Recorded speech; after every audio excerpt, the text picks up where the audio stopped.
আসসালামু আলাইকুম।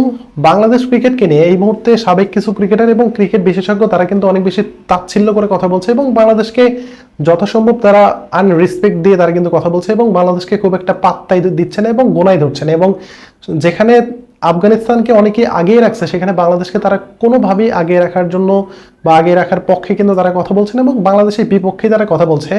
সেখানে সর্বপ্রথম যিনি কথা বলেছেন তিনি হচ্ছেন রিকি পন্টিং, এরপরে এবিডি বিলিয়ার্স, রবি শাস্ত্রী এবং এদের মধ্যে যারা আছে তারা সবাই কিন্তু বাংলাদেশের বিপক্ষেই কথা বলেছে। বাট একটা মানুষ কিন্তু বাংলাদেশের পক্ষে সবসময় কথা বলেন, তিনি হচ্ছে হাশরাফ হোগলে।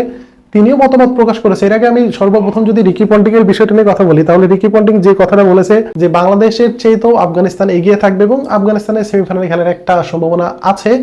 এইটা বলার পিছনে সবচেয়ে বড় যে কারণ সেটা হচ্ছে আফগানিস্তানের যে বোলিং লাইন আপ সেটা কিন্তু বাংলাদেশের চাইতেও ভালো, ইভেন অনেক বড় বড় টিমের চাইতেও কিন্তু ভালো। এবং অস্ট্রেলিয়া যে মাপের দল তাদের যে বোলিং লাইন আপ তাদের থেকেও কিন্তু এই মুহূর্তে আফগানিস্তানের বোলিং লাইন আপ অনেক বেশি ভালো, এটা মোটামুটি বলা যেতেই পারে। কিন্তু বোলিং আর শুধু ফিল্ডিং দিয়ে তো একটা ম্যাচ জেতানো যায় না, ম্যাচ জেতানোর জন্য রানও দরকার আছে। সো আফগানিস্তানের বোলিং ভালো হতে পারে কিন্তু ব্যাটিংটা কিন্তু বাংলাদেশের ধারের কাছেও নেই, এটা কিন্তু আপনাকে মানতেই হবে। এবং রিকি পন্টিং তিনি হয়তো ভুলে গেছেন যে বাংলাদেশ আসলে আইসিসি ইভেন্টে কতটুকু ভালো খেলে। হয়তো বাংলাদেশের পক্ষে লাকটা ফেভার করে না, দ্যাটস ওয়াই বাংলাদেশ খুব একটা ভালো ক্রিকেট খেলতে পারে না। আপনি যদি দেখেন 2015 যে ওয়ার্ল্ড কাপটা ছিল সেখানে বাংলাদেশের সাথে যদি ওই রকম অন্যায় না করা হতো এবং বিতর্কিত সিদ্ধান্ত যদি আম্পায়াররা না দিত তাহলে কিন্তু বাংলাদেশ ওই ম্যাচটাও বের করতে পারতো। এবং একই সাথে 2017 যে চ্যাম্পিয়ন্স ট্রফি এবং রিসেন্টলি বাংলাদেশ চ্যাম্পিয়ন্স ট্রফিতে অংশগ্রহণ করেছে সর্বশেষ আসরের সেরা 4 দল হয়ে। এবং বাংলাদেশ ক্রিকেট দল যদিও তারা অল্পের থেকে চ্যাম্পিয়ন্স ট্রফিতে চান্স পেয়েছে, বাট লাস্ট যে আসরটা ছিল সেখানেও কিন্তু বাংলাদেশকে অত বেশি কেউ গোনায় ধরেনি, বাট বাংলাদেশ কিন্তু সেমিফাইনাল পর্যন্ত গিয়েছিল এবং ইন্ডিয়ার বিপক্ষে ওই ম্যাচটা যদি জিততে পারতো তাহলে কিন্তু বাংলাদেশ ফাইনাল খেলার একটা পসিবিলিটি সেটাও কিন্তু থাকতো। বাট যেহেতু জিততে পারে নাই, বাংলাদেশ সেমিফাইনাল থেকে বিদায় নিয়েছে, তাই বলে বাংলাদেশকে এত তাচ্ছিল্য করে কথা বলবে এটা কিন্তু আসলেই মোটেই মেনে নেওয়া যায় না। এবং একই সাথে এবিডি বিলিয়ার্স তিনিও যেভাবে কথা বলেছেন, বাংলাদেশকে ছোট করে কথা বলেছেন, অবভিয়াসলি অনেকেই বলবে যে বাস্তবতার দিকে যদি তাকান তাহলে বাংলাদেশকে নিয়ে অত বেশি স্বপ্ন দেখাটা আসলে ঠিক না। কিন্তু বাংলাদেশ ক্রিকেট নিয়ে তাদের কথা বলার তো কোনো প্রয়োজন আমি মনে করি না। অন্তত হয়তো তাদেরকে কোনো সাংবাদিক প্রশ্ন করতেই পারে, তাদের মতামত তারা দিতেই পারে, কিন্তু বাংলাদেশ আফগানিস্তানের থেকেও ছোট দল এবং বাংলাদেশ তারা একটা ম্যাচও জিততে পারবে না এই ধরনের কমেন্ট করার আগে অ্যাটলিস্ট তাদের একটু ভাবা উচিত। এবং আফ্রিকার এবিডি বিলিয়ার্স তিনি যেভাবে কথা বলেছেন যে বাংলাদেশ অ্যাটলিস্ট তারা টুর্নামেন্টে একটা ম্যাচও ভালো করতে পারবে না, একটা ম্যাচও তারা জিততে পারবে না, কিন্তু বড় দলকে তারা চমকে দেওয়ার মতো অ্যাবিলিটি তাদের আছে। এবং একই সাথে শান্তকে নিয়ে প্রশংসা করেছেন এবং বাংলাদেশের বোলিং লাইন আপ নিয়ে তার কিন্তু বিস্ফোরক একটা মন্তব্য তিনি বলেছেন যে বাংলাদেশের যে বোলিং লাইন আপ আছে এটা দিয়ে আসলে টুর্নামেন্টে খুব একটা ভালো করতে পারবে না। এবং রবি শাস্ত্রী তিনি যেটা বলেছেন যে বাংলাদেশ ওডিআইতে খুবই ভয়ঙ্কর একটা দল কিন্তু ইন্ডিয়ার কাছে সেই পাত্তা পাবে না।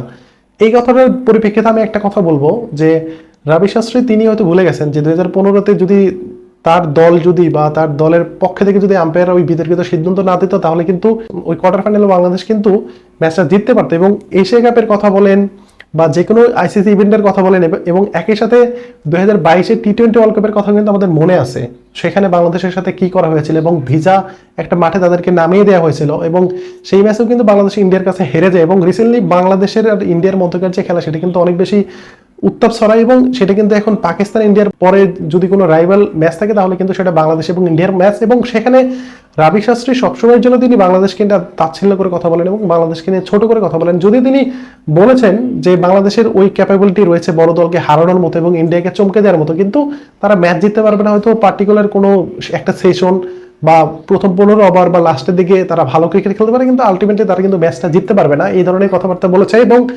তারা এটাও বলেছে যে এই গ্রুপ থেকে শুধুমাত্র ইন্ডিয়া এবং পাকিস্তান তারাই শেষ 4-এ কোয়ালিফাই করবে, এটা কিন্তু রবি শাস্ত্রীর কথাই। এবং ওভারঅল একটা কথাই বলবো আমি, যারা বাংলাদেশকে নিয়ে তাচ্ছিল্য করছেন তাদেরকে একটু হলেও আমি মনে করেই দিতে চাই যে বাংলাদেশ কিন্তু আইসিসি ইভেন্টে তাদের যে ক্যাপাবিলিটি সেটা কিন্তু অনেকবারই প্রমাণ করেছে, যদিও লাকটা ফেভার করেনি। 2015-তে যদি বিতর্কিত সিদ্ধান্ত না হতো তাহলে কিন্তু বাংলাদেশ সেমিফাইনাল খেলতো।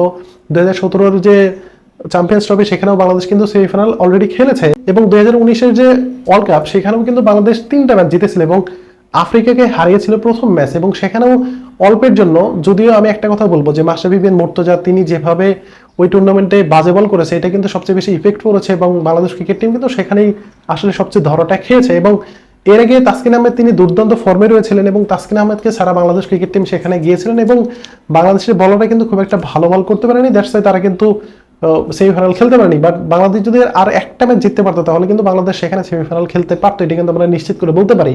এরপরে 2023-এর যে ওয়ার্ল্ড কাপ, সেখানে মূলত বাংলাদেশের ক্রিকেটের মাঠের চেয়ে মাঠের বাইরের যে একটা নিউজ হয়েছিল সেটা নিয়ে কিন্তু সবচেয়ে বেশি আলোচনা হয়েছে, এবং এর পরিপ্রেক্ষিতে বাংলাদেশের যে খেলার একটা ইফেক্ট সেটা কিন্তু মাঠেও পড়েছিল, এবং বাংলাদেশ কিন্তু খুব একটা ভালো ক্রিকেট খেলতে পারেনি, একদমই ভালো ক্রিকেট খেলতে পারেনি। সেখানে নেদারল্যান্ডের কাছে তারা ম্যাচটা হেরেছে, এরপরে আফ্রিকার সাথে অনেক বিশাল ব্যবধানে ম্যাচ হেরেছে, অস্ট্রেলিয়ার সাথে ম্যাচ হেরেছে, ইন্ডিয়ার বিপক্ষে যে ম্যাচগুলো সেখানেও তারা কিন্তু অনেক বড় ব্যবধানে ম্যাচগুলো হেরেছে। সো বাংলাদেশকে নিয়ে এই ধরনের কথাবার্তা বলা বা বাস্তবতার দিকে যদি দেখায় তাহলে বাংলাদেশকে নিয়ে এই ধরনের কথা বলাটা এক প্রকার চলে, কিন্তু একটা দলকে এতটা ছোট করে বলা এটা কিন্তু আমি মোটেও মেনে নিতে পারছি না। এবং একই সাথে 2025-এর যে চ্যাম্পিয়ন্স ট্রফি, সেখানে দলের ভিতরে কিন্তু ওই রকমের সিনিয়র কোনো ক্রিকেটার নাই বললেই চলে। শুধুমাত্র আপনি যদি দেখেন তাহলে মুশফিকুর রহিম এবং মাহমুদুল রিয়াদ ছাড়া কিন্তু কেউ সিনিয়র ক্রিকেটার নাই। মোটামুটি আছে সিনিয়র অনেকগুলো আছে, যেমন তাসকিন আহমেদ, তিনি প্রায় 10-12 বছর হলো ক্রিকেট খেলে, মোস্তাফিজুর রহমান তিনিও 10-12 বছর হলো ক্রিকেট খেলে, নাজমুল হাসান শান্ত তিনিও অনেক সিনিয়র ক্রিকেটার, সৌম্য সরকার তিনিও সিনিয়র ক্রিকেটার, কিন্তু ওই যে তামিম ইকবাল খান, সাকিব আল হাসান, মাশরাফি বিন মুর্তজা, তাদের লেভেলে কিন্তু তারা এখনো আসতে পারেনি, এবং তাদের যে পিক টাইম সেটা কিন্তু হয়তো 1-1.5 বছর পর থেকে শুরু হবে।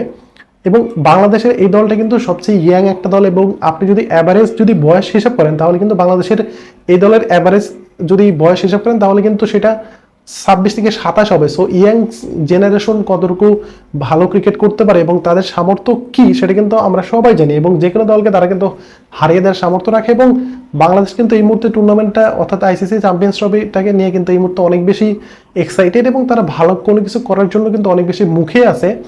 সো বাড়তি যারা বাংলাদেশকে তাচ্ছিল্য করেছে সেই দলগুলোর বিপক্ষে বাংলাদেশ যদি ভালো ক্রিকেট খেলে তাহলে কিন্তু আমরা সেটা নিয়েও ভিডিও বানাবো, তাদেরকে কিন্তু আমরা ছাড় দিব না। এবং হার্ষা ভোগলের কথা আমি বলবো, তিনি একমাত্র বিদেশি ক্রিকেট বিশেষজ্ঞ বা ক্রিকেট ধারাভাষ্যের মধ্যে একমাত্র তিনি বাংলাদেশকে নিয়ে সবসময় পজিটিভ কথা বলেন, এবং তিনি সবসময় একটা কথাই বলে আসেন যে বাংলাদেশের যে স্ট্রাকচার আছে, ক্রিকেটিং স্ট্রাকচার, সেটা যদি আরেকটু পরিবর্তন করা হয় তাহলে কিন্তু বাংলাদেশ এশিয়ার ডাক হর্স হিসেবে তারা কিন্তু পরিচিতি লাভ করবে, এবং বাংলাদেশ কিন্তু ক্রিকেটটাও ভালো খেলবে। এবং তিনিও বাংলাদেশকে শুভকামনা জানিয়েছেন, এবং বাংলাদেশ ভালো ক্রিকেট খেলবে সেটাও কিন্তু তিনিও বলেছেন। এবং ইন্ডিয়াকে চমকে দেওয়ার মতো একটা দল কিন্তু বাংলাদেশ এই মুহূর্তে রয়েছে সেটাও কিন্তু আমরা জানি, এবং ইন্ডিয়াকে যদি বাংলাদেশ কোনোভাবে ম্যাচটা হারাতে পারে তাহলে কিন্তু বাংলাদেশের সেমিফাইনাল খেলাটা অনেকটাই নিশ্চিত হয়ে যাবে, এটা কিন্তু আমরা বলতেই পারি। কারণ বাংলাদেশ যে গ্রুপে পড়েছে এই গ্রুপ থেকে কোয়ালিফাই করাটা এমনিতেই ডিফিকাল্ট, কারণ ইন্ডিয়া, পাকিস্তান, নিউজিল্যান্ডকে হারিয়ে বাংলাদেশকে কিন্তু সেমিফাইনালে যেতে হবে।